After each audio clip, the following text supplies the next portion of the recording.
Hello, I'm Amy from moonmindology.com, and today I want to look at the USA chart.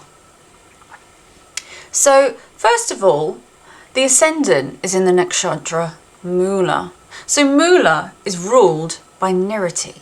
So Niriti is the goddess of destruction, and she breaks down the illusions of the world, and sometimes she will show you the ugly or the beautiful whether or not you want it.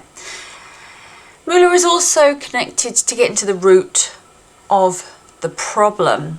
So this is what America's identity can be all about, always searching for the root of that problem and bringing destruction as a sense of healing. And America does have that reputation. The Ascendant is also in Sagittarius. And what is Sagittarius about? So Sagittarius, it can be it's a fire sign, so it can be quite boisterous. It's the ninth house ruler as well, so it can be about justice and law. And if you think about America, a lot of it is founded on the fathers, the founding fathers, which is ninth house, which is related to Sagittarius. And you hear a lot of talk about the amendments and the laws and the rights and the justice and the liberty, which is all very Sagittarian qualities. So this is the face of the nation, of the country. And fire signs, they're large, they're loud, they have big opinions and personas. So that also fits into the stereotypes that the rest of the world has about America. So if we look at the chart, so what I want to have a do is I just want to look at the feel of the nation a little bit. So the first house ruler is Jupiter, and it goes to the 7th house. Now the 7th house is about contracts, open enemies, foreign affairs and disputes. So this is quite an important area because that's where the chart ruler goes. So if you think about it, America has been around for 247 years, and it's been at war with someone for 232 of those. So that's 15 years of peace in total.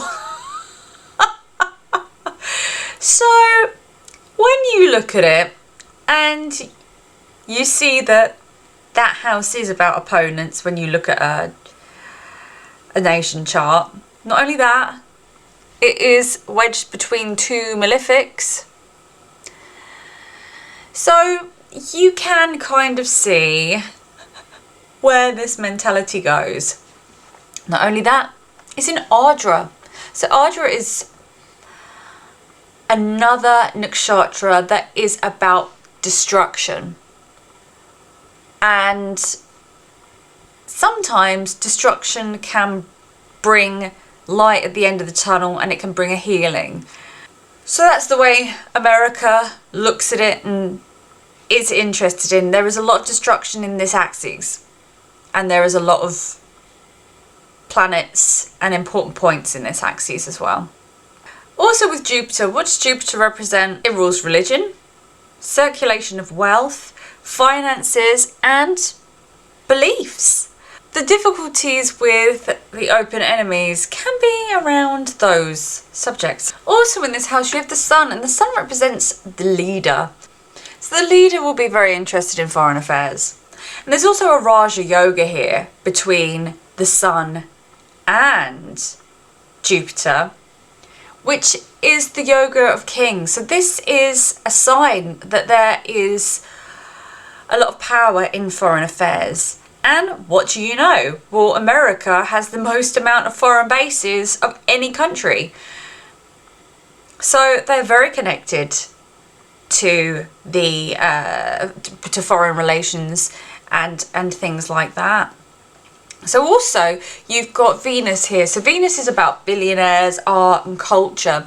And a lot of culture, art and money brought across from other countries. So, I mean, for instance, if you just look at Elon Musk, he was South African. I think he's got American citizenship now, but South African born. And look what he has brought over to America. And if you look at the literal representation, so Venus is about luxury goods and vehicles. He is literally from another country bringing electric vehicles. So that's an interesting concept. There is also a lot of finances and resources all bundled up between America and the rest of the world, which is why when America has a financial crash, it affects everybody else, as did, 1929 with Germany in particular, really affects Germany. 2008, credit crunch, what a silly name. But yeah, that all started in America. So a lot of the financial implications of whatever happens in America affects all foreign affairs, which is quite interesting and can be seen in this chart. So Rahu is in the 8th house conjunct Mercury. So looking at this, the 8th house is really a lot about secrets, corruption, national spending and debt. And also it's got an aspect to the government as well. You've got all those aspects, but you've also got Mercury in here. It's not very happy in this sign. It's quite happy in the 8th house though. Mercury represents communications, postal service, internet. This 8th house is especially when you've got Rahu and Mercury together, as Mercury is all about communications, but Rahu is about new technology and things like that. So this is 8th house. This is internet. There's things happening with the internet here. Rahu can be poisonous. And if you look at that with media and secrets, there's an element of extreme poisoning of media. I wouldn't be surprised if the American media has always told lies and always manipulated what is being put out to the public, and there is a possibility of extremist journalists just due to that communication property, the corruption of the 8th house. But it could also be that there's elements of spending, government debt, and the banking system is tied up to media, communications, modern technology and things like that. So that could be all mixed up together in that lovely little package. So then the 10th house, that's all about leaders, law, government, effect on the society. You've got Saturn there right next to Neptune. They both mean oil. And who makes the most money out of oil in the world? America. So that's quite interesting that combination is sitting right there in the 10th house, because the 10th house is the public house. That is not the pub. So it's your fame, your position, how you appear to the world. Also, what I like here is that Neptune is all about dreams and glamour, whereas Sun is about hard work. So that's hard work to fulfill your dreams or illusions behind the bondage of society. So if you think about it, that kind of tallies into the American dream, where if you work hard, you can have everything that you dream of. If we're then looking at the 3rd house, the moon's there. The moon rules the 8th. So once again, this is another big sign that communications and scandals and secrets and things like this are all wrapped up together, because 3rd house is communications and media. But the moon represents the public as well. So if you think about it, one of the biggest overt things that America has produced is Hollywood. So that's media, that's very, very public. And it's also 8th house as well, because it's scandalous. It's charm. It has, and it's sexualized as well. Then we've got the 2nd house, which I've left the most interesting till last, because K2 and Pluto, well, K2 is the headless serpent and it can't see. So if Rahu is the head without the body, K2 is the body without the head. And I see it as kind of the blindness. So because K2 is blind, it's feeling around and grabbing and trying to use intuition in order to understand what's going on in the world. When you put that next to Pluto, that could be a grabbing, a mindless grabbing for power, which doesn't sound too great, especially in the 2nd house of security, money and finances. But also, that's the house of truthfulness as well. So there could be some dishonesty in the communications.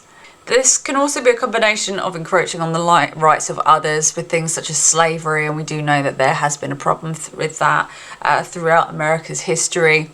And that axis of the 2nd and the 8th house, because the nodes are there, there's just a bit of an extreme thing going on. There's always been secrets about America. There's something going on behind the scenes. One thing that I've noticed about Americans is that they don't trust their government. And looking at this, there might be a reason for that. There might be a good reason for that. On to the transits. Everyone's talking about the Pluto return of the United States of America. Yes, it's happening. So the exact Pluto return is going to be the 22nd of February 2024. So this is going to be happening in the 2nd house. There could be a lot of disruption to the financial system. There could be elements of corruption. There could be tight controls. And there could be problems with security as well. I mean, Pluto can be a little bit explosive. There could be problems there. And there could be problems with crime as well. Then Neptune is going to be squaring Mars. So Mars is about military, the police, and Neptune can be illusion. Neptune can also be glamour. So it could be glamorization of police and the military, or it could be them getting out of control during that time and not behaving appropriately, which there has been a problem with before. It seems to have calmed down, so I don't know whether it's going to be a glamorization of it, because I mean there could possibly be a problem with crime and things like that, especially with Pluto there. So it could be that people change their idea on how they feel about police, because I know there was a lot of animosity towards the police force. It can also be a desire to fight the good fight. But, you know, it can be a little bit scandalous. So during the time that we've had this kind of aspect toing and throwing in that area, we've had a couple of headlines about leaked documents and documents that have been taken to unsecure places, and also the explosion of the Nord Stream pipeline. So these are all kind of scandalous things where there's a little bit of illusion and a little bit of glamour about it. So this could be playing a part in that. Saturn's just gone over the moon as well.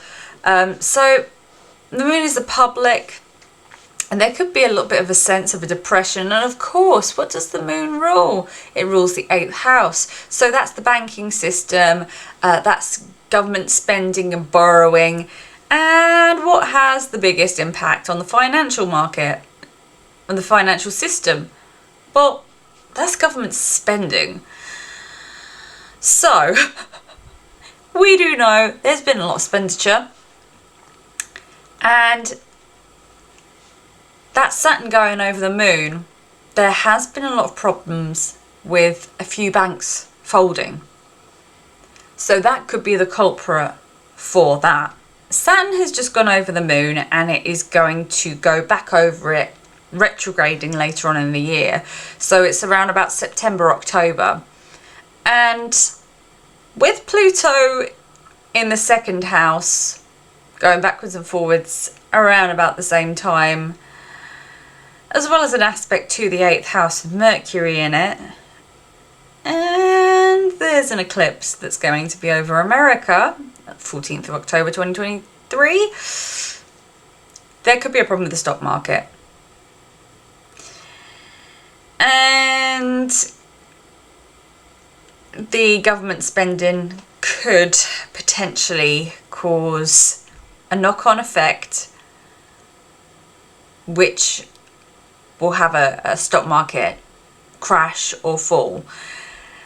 I think people are going to stop trusting in the dollar so much, so you're going to see a lot of people pulling out of the market later on in the year.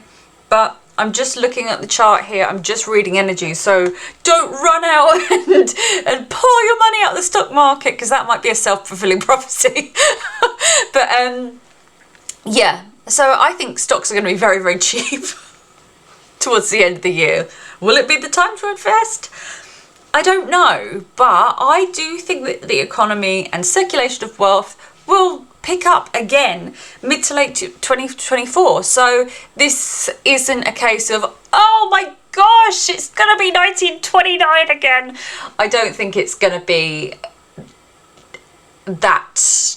That's not gonna be the case, I don't think. Could be, but I could be wrong on the whole thing. The stock market could hold, although I don't. I think we're going to see problems with the stock market, and then there's going to be, it's going to come back. It's going to come back. It's not going to be fast. It's going to be slow, but it'll come back eventually. Always does, always bounce back. But thank you very much for looking through this chart with me, and I hope you have enjoyed it. So if you like the video, you can press the like button. If you want to subscribe and see more of my content, then do so, because I make content every Wednesday. So thank you very much for watching. Have a great week. Bye.